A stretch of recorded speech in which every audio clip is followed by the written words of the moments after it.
베로 오리존치는 종종 현대적이고 잘 계획된 도시로 문화가 풍부하고 커피가 좋은 모델 도시로 소개된다. 하지만 이는 이야기의 절반에 불과하다. 관광객 친화적인 이미지 뒤에는 빈곤, 불평등, 방치로 얼룩진 또 다른 도시가 존재한다. 두 개의 매우 다른 현실이 같은 거리를 공유한다. 이 영상에서 저와 탐험은 미나스 제라이스 주의 수도에 숨겨진 면을 드러내기 위해 엽서 너머로 여러분을 안내한다. 믿어달라. 이곳은 여러분이 전에 본 적 없는 베로 오리존치다. 도심 속 급증하는 노숙 문제. 최근 몇 년간 베로 오리존치에서는 노숙 문제가 눈에 띄게 증가했다. 한때 도심 몇몇 지역에 국한되었던 문제가 이제 도시 전역의 위기로 번졌다. 오늘날 수천 명이 거리, 광장, 지하도, 특히 중앙버스 터미널 근처에서 잠을 잔다. 미나스 제라이스 연방대학교 UFMG의 연구에 따르면 도시 내 노숙자는 5천 명을 넘으며 일부 보고서는 그 수가 1,000명을 초과할 수 있다고 추정한다. 지난 10년간 거의 200% 증가한 이 문제는 생활비 상승, 실업, 정신건강 문제, 중독, 그리고 저렴한 주거 부족과 관련이 있다. 공공보호소가 존재하지만 많은 곳이 과밀하거나 안전하지 않고 접근이 어려워 사람들이 이용을 꺼린다. 일부는 보호소 안에 열악한 환경보다 거리에서의 위험을 감수하는 것을 선호한다. 그 결과 공공장소에서 버려짐의 느낌이 커지고 있다. 지역 주민들은 불안과 불편함을 이야기한다. 방문객들은 종종 충격을 느낀다. 하지만 거리에서 살아가는 이들에게는 배고픔, 폭력, 경찰의 괴롭힘, 사회적 보이지 않음과 같은 끊임없는 투쟁이 일상이다. 이 상황은 더 이상 도심에 국한되지 않는다. 노숙 문제는 도시 전역의 동네와 버스터미널로 확산되었다.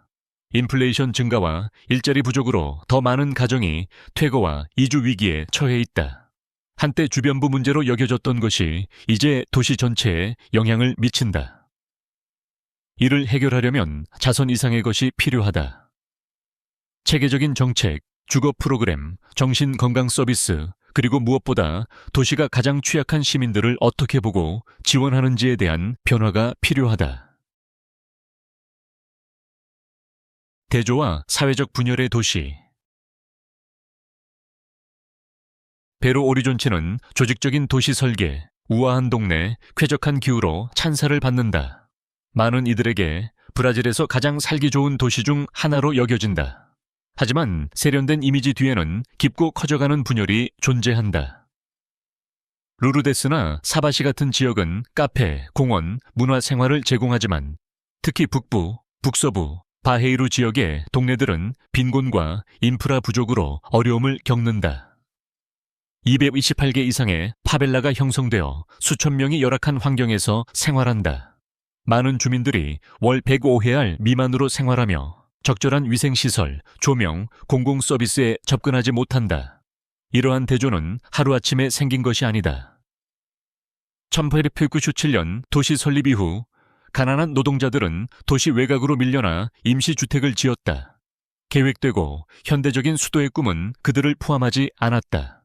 오늘날 그 결과는 부와 빈곤이 나란히 공존하는 충격적인 혼합물이다. 고급 건물이 비공식 주거지와 몇 걸음 거리에 있다. 이러한 불평등은 교육, 의료, 일자리 접근, 심지어 이동성에까지 영향을 미친다. 서비스가 부족한 지역에서는 대중교통 옵션이 열악하고 폭력이 더 흔하다. 일부는 베로 오리존치가 제공하는 문화적, 경제적 기회를 누리지만 다른 이들은 변두리에서 생존을 위해 애쓴다. 삶의 질에 대한 도시의 명성은 사실이지만 이는 일부 주민들에게만 해당된다. 베로 오리존치를 완전히 이해하려면 엽서처럼 완벽한 이미지를 넘어 여전히 그 약속에 포함되기를 기다리는 많은 이들을 인정해야 한다. 버려진 꿈, 셋버스 터미널. 베로 오리존치에서 현대적인 이동성을 상징할 예정이었던 것이 도시 방치의 강력한 사례가 되었다. 상 가브리엘 버스 터미널 프로젝트는 과부하된 중앙역의 부담을 덜기 위해 10년 넘게 전에 시작되었다.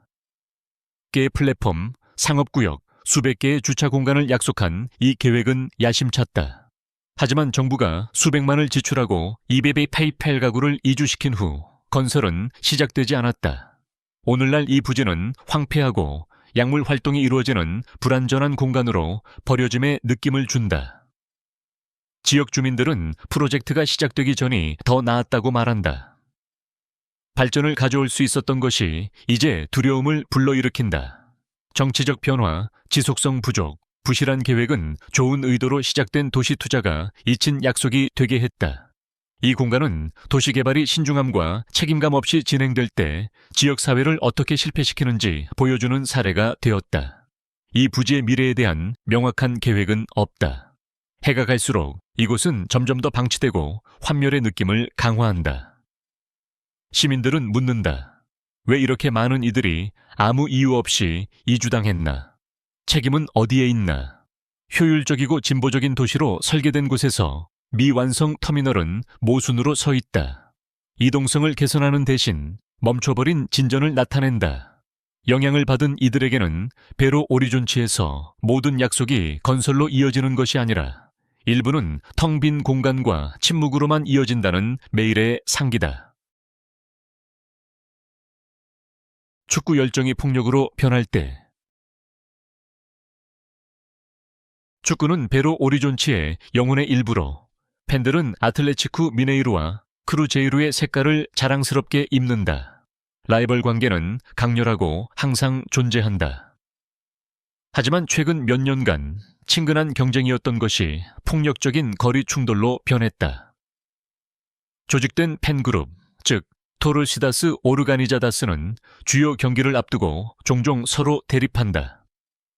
2025년 2월의 한 사건에서는 100명 이상의 팬이 금속 막대와 폭죽을 사용해 여러 명이 중상을 입었다. 이러한 사건은 점점 더 흔해지고 소셜미디어는 잔혹한 대립 영상으로 가득하다. 가족들은 두려움 때문에 경기를 보러 가지 않고 많은 팬은 공개적으로 팀 유니폼을 입는 것을 2번 생각한다. 폭력은 축구를 축제에서 위협으로 바꿨다. 경찰은 이들 그룹을 억제하려 하지만 행동은 종종 예방이 아니라 사후 대응이다. 구단들도 이 순환을 멈추기 위해 충분히 노력하지 않았다는 비판을 받는다. 이러한 충돌은 단순히 스포츠와 관련된 것이 아니라 사회의 더 깊은 문제, 관용 부족, 갈등 해결 능력 부족, 집행 부족을 반영한다. 축하에 장이어야 할 곳이 두려움의 현장이 된다. 많은 팬은 더 강력한 규제, 구단 주도의 이니셔티브, 진정한 지역사회 참여를 요구한다. 그때까지 경기날은 기쁨이 아닌 불안의 원천으로 남을 것이다. 축구가 정체성에 깊이 뿌리내린 도시에서 스포츠 주변의 안전을 회복하는 것은 공공 질서의 문제가 아니라 문화적 보물을 되찾는 일이다. 숨겨진 유산, 도시의 성매매 역사. 과이쿠루스 거리는 베로 오리존치의 성매매 현장의 중심지로 알려져 있으며 길고 복잡한 역사를 지닌다. 20세기 초부터 도시는 현대적이고 품위 있는 수도라는 이미지를 보호하기 위해 성매매를 특정 구역으로 격리하려 했다. 수십 년에 걸쳐 이 지역은 여성, 트랜스젠더, 이민자들이 일하기 위해 방을 빌리는 저렴한 호텔의 밀집된 네트워크로 발전했다. 그들 중 많은 이가 착취, 낮은 임금, 불안전한 환경에 직면한다. 브라질에서 성매매는 불법이 아니지만 노동자의 수입 대부분을 떼어가거나 안전하지 않은 주거, 강압 등의 관행은 착취의 선을 넘는다. 일부 경우 여성들은 먼 주에서 와서 빚과 고립에 갇히게 된다. 신체적 폭력, 미지급 서비스, 성적 학대에 대한 보고도 드물지 않다. 경찰은 가끔 단속을 하지만 장기적인 변화로 이어지는 경우는 드물다. 대부분의 노동자들은 다시 같은 불안전한 환경으로 돌아간다. 동시에 법적 지원, 의료 서비스, 정보를 제공하는 옹호 단체들이 개입하고 있다. 이 단체들은 성매매를 정당한 노동으로 인정하고 더 나은 보호를 위해 싸운다. 하지만 그들의 자원은 제한적이고 사회적 낙인은 여전히 강하다. 과이쿠루스 거리는 깨끗하고 이상적인 도시로 계획된 도시의 모순을 드러낸다. 일부는 구조와 안전 속에서 번영하지만 다른 이들은 그림자 속에서 생존한다. 이는 포용없는 도시 계획이 도시의 절반만을 건설한다는 것을 보여준다. 종이 위의 모델 수도. 베로 오리존치는 1897년 현대성, 질서, 진보의 이상을 반영하기 위해 만들어진 브라질 최초의 계획 도시였다. 유럽 도시에서 영감을 받아 넓은 대로, 대칭적인 거리, 녹색 공공공간을 특징으로 했다. 사바시와 루르데스 같은 지역은 오늘날에도 카페, 학교, 박물관, 활기찬 문화 생활로 가득하며 이 유산을 이어간다. 리베르다지 광장과 팜플리아 호수는 정기적으로 전시회와 콘서트를 개최한다. 이러한 지역은 많은 이들이 베로 오리존치를 브라질 최고의 도시 중 하나로 생각하게 하는 이미지다. 하지만 이 이미지는 이야기의 절반만을 말한다. 일부 동네는 번영하지만 다른 곳은 뒤처져 있다. 수십 년에 걸쳐 도시는 원래의 청사진을 넘어 확장되었고 중앙지역을 혜택받게 했던 계획은 외곽으로 전혀 미치지 못했다. 가난한 지역사회는 도시 조화의 비전에 포함되지 않았다. 대신 그들은 인프라나 국가 지원 없이 발전했다. 그 결과는 우아함과 서비스가 있는 곳과 황폐와 방치가 있는 곳의 극명한 분열이다. 도시의 신중히 만들어진 정체성은 선택된 지역에 기반하지만 수백만 주민은 그 이상과는 거리가 먼 삶을 산다. 번영을 위해 계획된 수도지만 그 번영은 동등하게 분배되지 않았다. 진정한 모델 도시가 되려면 베로 오리존치는 특권을 가진 소수만이 아니라 모두를 포함하는 비전을 갱신해야 한다. 파벨라, 도시 안의 도시. 베로 오리존치의 파벨라는 단순한 비공식 주거지가 아니라 도시적 배제와 회복력의 상징이다. 도시가 원래의 계획을 넘어 확장되면서 중앙 지역에서 집을 마련할 여유가 없는 노동자 계층 가족들은 외곽으로 밀려났다. 그곳에서 그들은 처음부터 지역사회를 만들었다. 오늘날 아글로메라두 다세라, 모루 두 파파가유, 알투베라 크루즈 같은 동네는 수천 명의 집이다. 이곳은 적절한 위생시설, 안전한 거리, 양질의 교육이나 의료에 접근하지 못하지만 지역사회 노력과 연대를 통해 번영한다. 어려움에도 불구하고 이 동네들은 놀라운 조직력을 보여준다. 지역 리더들은 협회를 설립하고 교회는 사회 프로그램을 운영하며 소규모 사업체는 기본 서비스를 제공한다. 음악, 예술, 문화적 정체성은 이 지역에서 강하며 종종 그 경계를 넘어서는 움직임을 일으킨다. 하지만 폭력, 열악한 인프라, 사회적 낙인은 여전히 도전 과제다. 많은 주민은 범죄와 국가의 방치 속에서 두려움 속에 산다.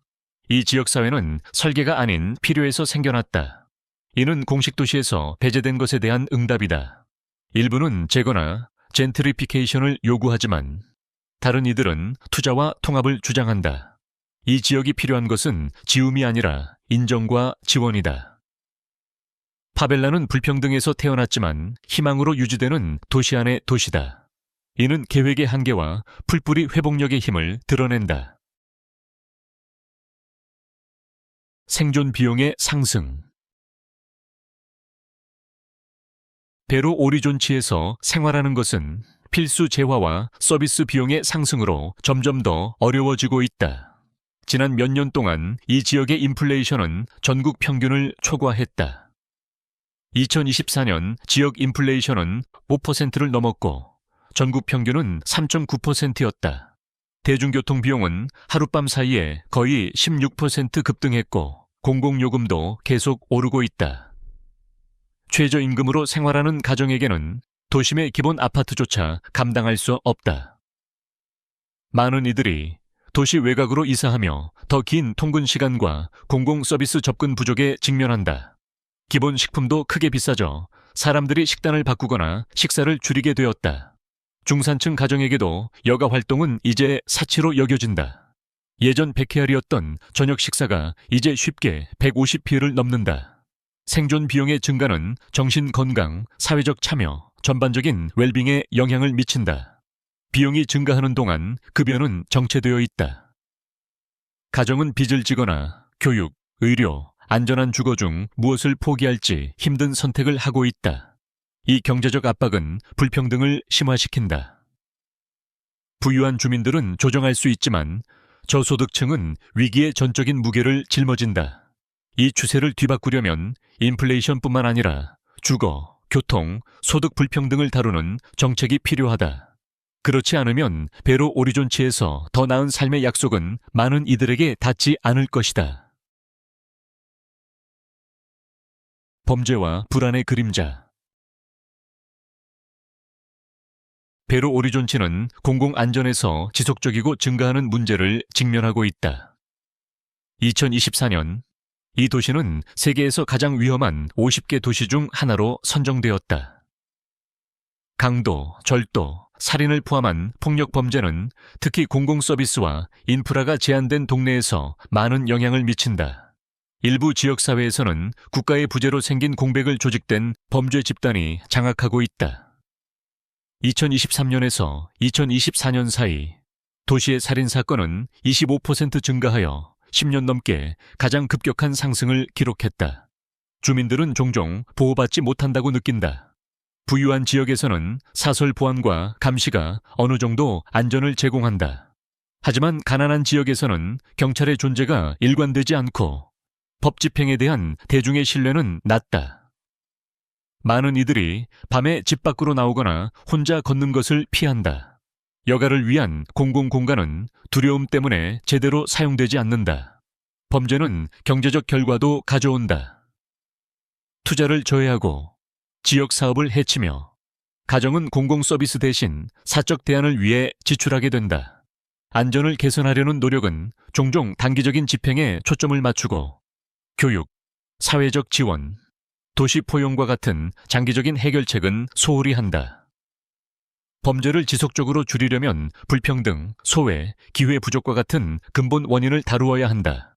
그때까지 폭력의 두려움은 베로 오리존치의 일상을 계속 형성하며 도시를 소득뿐 아니라 안전과 자유로 나누게 될 것이다. 베로 오리존치의 두 얼굴. 베로 오리존치는 두 가지 정체성을 가진 도시다. 하나는 계획된 동네, 문화적 풍요, 경제적 기회를 가진 세련되고 현대적인 수도다. 다른 하나는 빈곤, 불평등, 방치로 특징 지어진다. 이 두 현실은 나란히 존재한다. 고급 아파트는 비공식 정착지를 내려다보고 고급 쇼핑몰은 기본 위생시설이 없는 지역사회와 우편번호를 공유한다. 관광객과 부유한 시민들은 활기차고 살기 좋은 도시를 보지만 수백만 명은 매일 다른 배로 오리존치를 경험한다. 이 분열은 인프라뿐 아니라 일상적 경험에서도 드러난다. 일부는 깨끗한 공원, 현대적인 병원, 최고의 학교에 접근하지만 다른 이들은 기본적인 필요를 위해 먼 거리를 이동한다. 어떤 지역에서는 안정적으로 살지만 다른 곳에서는 폭력, 퇴거, 공공방치에 끊임없는 위협에 직면한다. 이 도시적 이중성은 미나스 제라이스 수도의 삶을 정의한다. 하지만 이러한 분열에도 불구하고 베로 오리존치는 회복력으로 가득하다. 지역사회 리더, 사회운동, 일상적인 시민들은 조건을 개선하고 더 포용적인 도시를 요구하기 위해 노력한다. 그들의 노력은 현 상태에 도전하며 도시가 계획자에 의해서만 만들어지는 것이 아니라 사람들에 의해 형성된다는 것을 상기시킨다. 베로 오리존치를 이해하려면 두 얼굴을 모두 봐야 한다. 이는 아름다움과 고난, 축하와 침묵의 도시다. 그 완전한 현실을 인정해야만 도시가 번영과 존엄의 질이나 계층으로 분리되지 않고 공유되는 미래로 나아갈 수 있다. 진짜 베로 오리존치에서 가장 놀라웠던 점은 무엇인가요? 댓글로 여러분의 생각을 알려주세요. 이 표면 아래로의 탐험이 마음에 들었다면 영상의 좋아요를 누르고 더 많은 이야기를 위해 구독하는 것을 잊지 마세요. 시청해 주셔서 감사하고 다음 영상에서 만나요.